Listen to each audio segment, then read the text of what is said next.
स्वागत है दोस्तों इस नए वीडियो में। आज हम बात करेंगे कोलकाता डॉक्टर के मर्डर केस के संबंध में। नॉर्मली मैं ये वीडियो नहीं बना रहा था, एक छोटा सा शॉर्ट्स टाइप डाल दिया था, मगर समाज में कुछ ऐसी चीजें अगर घटित होती है तो उस पे आवाज उठानी चाहिए। उठाने का माध्यम कुछ भी हो सकता है, तो शायद मेरा आवाज उठाने का माध्यम ये वीडियो हो सकता है। डजेंट मैटर कि कितने लोग देखते हैं नहीं देखते हैं, मैं अपनी बात तो रखना ही चाहता हूं।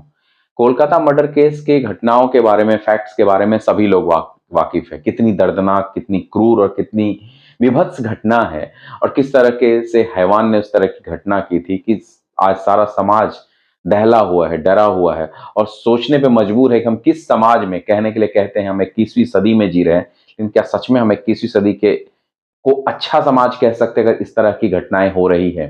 तो कहीं ना कहीं मैं तो मानता हूं कि नहीं, ये समझने वाले हो। लेकिन अगर कुछ चीजों को गौर करें तो हमने एक चीज देखा कि ममता बनर्जी स्वयं प्रोटेस्ट कर रही हैं। किसके खिलाफ? ममता बनर्जी अगर प्रोटेस्ट कर रही हैं तो किसके? किसी राज्य की मुख्यमंत्री स्वयं प्रोटेस्ट कर रही हैं। तो मुझे यह समझना है कि जिसके हाथ में कानून व्यवस्था से लेके हर चीज उसके हाथ में है। अगर एक तरीके से कहा जाए तो अगर पत्ते को भी हिलाना है तो उनके हिसाब से हिलेगा, और वो अगर प्रोटेस्ट कर रही है तो किसके खिलाफ, क्या जताना चाह रही है? क्या कानून व्यवस्था उनके हाथ में नहीं है, या क्या करना चाह रही हैं? मुझे ये समझने में अभी तक देर लग रही है कि उनका प्रोटेस्ट आखिर है क्यों।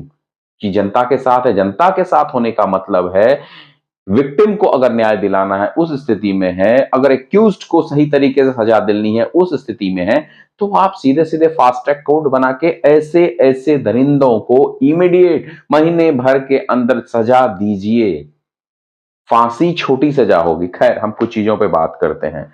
हमारी एक बुरी आदत है, हम चीजों को भूल जाते हैं। आप पिछले कई घटनाओं को ले लीजिए, कई तरह की दुर्दांत घटनाएं हुई हैं और हम घटनाओं को भूल गए हैं। घटनाएं हुई कैंडल मार्च की और हम भूल गए कि उस केस में क्या हुआ, हुआ कि नहीं हुआ, किस तरह की स्थिति रही, हम भूल गए। वैसे ही हम चीजों को इस घटना के रूप में भूले नहीं, ये चीज हमें गौर करने की बहुत जरूरत है।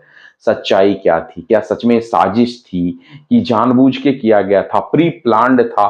किसी तरह की घटना अभी बाहर ने, स्पेकुलेशन पे स्पेकुलेशन हो रहा है। जहां तक इसके जो हैवान है जिसकी बात कर रहे हो, संजय राय वॉलेंटियर था वहां के पुलिस में। हम नॉर्मली जब एक घर में भाड़े पे रखते हैं किसी को, किराए पे रखते हैं किसी को, तो उसका पुलिस वेरिफिकेशन से लेके सब कुछ होता है, मेड का पुलिस वेरिफिकेशन से लेके सब कुछ होता है। एवरीथिंग आप देखेंगे, छोटी छोटी चीजों का आज पुलिस वेरिफिकेशन है। और आप जिस वॉलंटियर को रख रहे हो, उस वॉलंटियर को कुछ हद तक मतलब सिविल डिफेंस के जैसा है, वो रह रहा है, तो उसका कोई पुलिस वेरिफिकेशन नहीं। 4 शादियां, प्रेग्नेंट वाइफ के साथ दुर्व्यवहार और मारपीट, कई तरह के कंप्लेन, स्टिल वो बैरक में आपके सो रहा है, आपके यहां सैलरी ले रहा है, पुलिस लिख करके वो लेके गाड़ियां जा रहा है, कई तरह के हरकतें कर रहा है, अपने हिसाब से रजिस्टर अस्पताल में दे रहा है। स्टिल आपको सोचने की जरूरत पड़ रही है कि आखिर क्या हो सकता है। उसे मानसिक रोगी उसके परिजनों ने ही घोषित किया है, अकॉर्डिंग टू, अगर आप देखें न्यूज के हिसाब से तो घोषित किया। तो भी हमें सोचना पड़ रहा है, तो भी आपको कैंडल मार्च और प्रोटेस्ट में आना पड़ रहा है। आपको तो एक्शन लेने की जरूरत, आपके हाथ में इतनी व्यवस्था है कि आप चाहे तो 1 महीने के अंदर ये काम कर सकते हैं। फिर भी तो खैर मुझे सोचना पड़ रहा है आपके ऊपर भी। उसके बाद अगर हम देखें डॉक्टर संदीप घोष पे शुरुआत से ही प्रश्न खड़ा होता है। प्रश्न इसलिए खड़ा होता है कि उसके कई तरह के बयान जो है उठपटांग रहे हैं। उसके बाद अगर रेजिग्नेशन दिया गया तो किस बेस पे आपने उसके रेजिग्नेशन को स्वीकार नहीं किया, क्यों नहीं किया? ये भी समझने की बात। एक ही जगह पे इतने दिनों तक अड़े हुए प्रिंसिपल के रूप में क्यों है वर्क कर रहे हैं वो? उसके बाद जो डॉक्टर थी जिनके साथ ये घटना हुई, उनके बारे में उनके पेरेंट्स ने कहा कि एक्स्ट्रा से एक्स्ट्रा बहुत ज्यादा काम दिया जाता था। काम इस रूप में दिया जाता था कि उन्हें परेशान किया जाता था। ये सारी चीजें साथ साथ हो रही थी, साथ साथ। क्या ऐसा भी तो नहीं कि किसी तरह का ऐसा रैकेट चल रहा हो हॉस्पिटल में?